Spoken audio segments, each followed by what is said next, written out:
Salam olahraga ya. Kita bahas dari race ke-9 GP Asen 2021 ya, baru kelar tadi ya.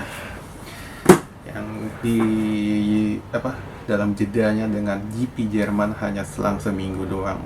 Dan di GP Asen ini lebih berwarna istilahnya. Dari awal lomba hingga terakhir penyajian pertarungan ini lebih seru ketimbang GP Jerman kemarin. Nah, kita bahas sedikit dengan dari awal race. Di awal race sebenarnya Pecco dengan Quartararo dari awal race hingga pertengahan race ya, lap ke 8, 9, 10 lah istilahnya.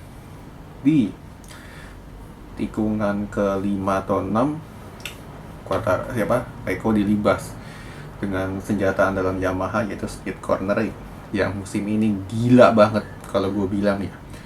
Karena Ducati yang terkenal di cepat dengan power di jalur lurus pun nggak berdaya ketika hendak memasuki tikungan, karena tipikal sirkuit Asen ini adalah tipikal stop and go, mirip-mirip dengan sirkuit Le Mans ya kalau orang bilang di GP Prancis kemarin. Jadi istilahnya ini makanan empuk bagi motor dengan tipikal inline seperti Yamaha dan juga Suzuki. Jadi istilahnya gue nggak heran kalau misalkan 1, 2, 3 podium mesinnya inline semua, 2 Yamaha, 1 Suzuki si Joan Mir. Nah, dan ya itulah secara singkat ya gambaran race-nya. Dan sekarang kita masuk seperti biasa ke bagian timnya. Kita bahas yang pertama, yaitu dari mana? Dari Ducati dulu lah istilahnya. Sebelum Ducati kita ke Aprilia dulu. Dan di Aprilia di sini kembali membuktikan bahwa Espargaro dengan Aprilia musim ini mereka bisa bersaing di sirkuit manapun untuk papan tengah. Ingat, catat ya, untuk papan tengah. Jadi istilahnya mereka, yaitu tim Aprilia ini, sudah bisa untuk merepotkan lah istilahnya barisan papan tengah, walaupun sempat tertolong insiden si Jack Miller yang jatuh. Cuman istilahnya nggak terlalu berefek juga karena cuman beda 1 posisi. Istilahnya top 10 mereka sudah di tangan untuk musim ini.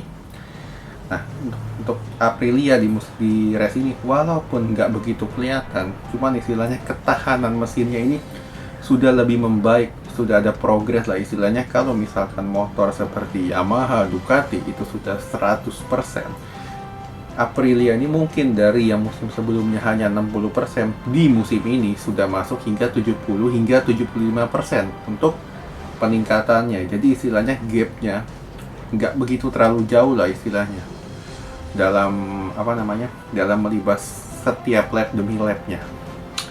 Oke, lalu kita bahas dari KTM yang di 2 race sebelumnya begitu perkasa karena sirkuitnya cocok dengan mesin V4. Di race ini agak keteteran istilahnya. Kelihatan banget dari Oliveira nggak begitu kelihatan. Binder hilang ditelan bumi. Petrucci, Lecona udah lewat aja. Jadi istilahnya untuk KTM di race ini ya so standar aja, nggak ada yang perlu bisa dibahas karena murni dari mesinnya nggak cocok. Oke, lalu kita ke Ducati ya. Ducati kembali membuktikan bahwa sebetulnya mereka ini di jalur lurus mereka kencang, tapi ketika memasuki speed cornering kembali menjadi permasalahan. Baik Zarco, Pecco, lalu Miller yang sebelum jatuh nggak begitu kelihatan, istilahnya keteteran istilahnya dalam menghadapi mesin-mesin motor lainnya, terutama dari dari mesin seperti Suzuki dan Yamaha, di mana di sini mereka nggak bisa bersaing untuk sekedar memperebutkan podium lah, walaupun sempat di awal-awal Pecco menggebrak, cuman lama-kelamaan mundur karena murni dari mesinnya ini kurang bisa speed cornering ya untuk Ducati. Jadi ini bisa menjadi PR lah untuk kedepannya, karena ya lu nggak selamanya bisa menang dengan top speed lu yang gila itu kan. Nah, lalu kita ke Honda ya. Honda kembali membuat gua garuk kepala ya karena di sini kembali menjagokan Marquez lagi untuk bisa mendulang poin istilahnya. One man team lagi. Nakagami di awal race sempat tampil bagus hingga pertengahan, cuman kembali bannya habis sebelum sempat terjadi insiden dengan Mir yang membuat dia agak ngedrop, ditambah bannya habis, turun-turun 9. Paul lewat, hilang. Alex Marquez ke laut aja. Ya, jadi inilah gambaran Honda musim ini, kembali mengandalkan satu rider yang baru sembuh dari cedera, sedangkan sisanya hilang bak di telan bumi. Oke, lalu terakhir kita ke Suzuki dan Yamaha. Ini langsung bahas dua tim aja. Untuk Suzuki mungkin sedikit ya, karena hanya dua pembalap aja, yaitu Mir dengan Rins. Rins baru sembuh dari cedera kalau nggak salah kemarin, jadi di race ini dia nggak begitu bisa tampil ngotot. Dia cuma dapat 5 poin, sedangkan Mir ini kembali membuktikan bahwa kalau misalkan mesinnya cocok, dia bisa tampil cukup oke. Cuman kembali lagi, Suzuki ini nggak ada perkembangan dengan musim lalu, jadi motornya pun nggak bisa dibuat untuk bersaing dalam memperebutkan kemenangan.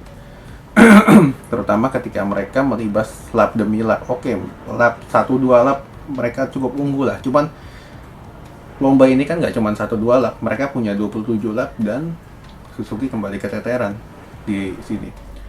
Nah, untuk Yamaha, gue nggak bahkan bahas Quartararo karena ya dia tampil konsisten musim ini. Sedangkan untuk finalis ini juga angin-anginan, dan di sini gue cukup terkejut karena sejak free practice hingga kualifikasi dia tampil cukup oke. Dan di race ini dia, kalau sebelumnya orang sempat gembar-gembor ya, finalis abis ke Aprilia untuk musim depan, bla bla bla segala macam. Di sini dia buktikan bahwa dia masih cocok dengan Yamaha. Jadi istilahnya dia dalam hati bilang, gua nggak mau ambil pusing deh ke Aprilia, kontrak gua di Yamaha masih ada 1 tahun ini dengan musim depan. Gua mau fokus dengan Yamaha, dan ini gua kasih lu podium, gua bungkam semua kata-kata pundit-pundit aneh itu istilahnya.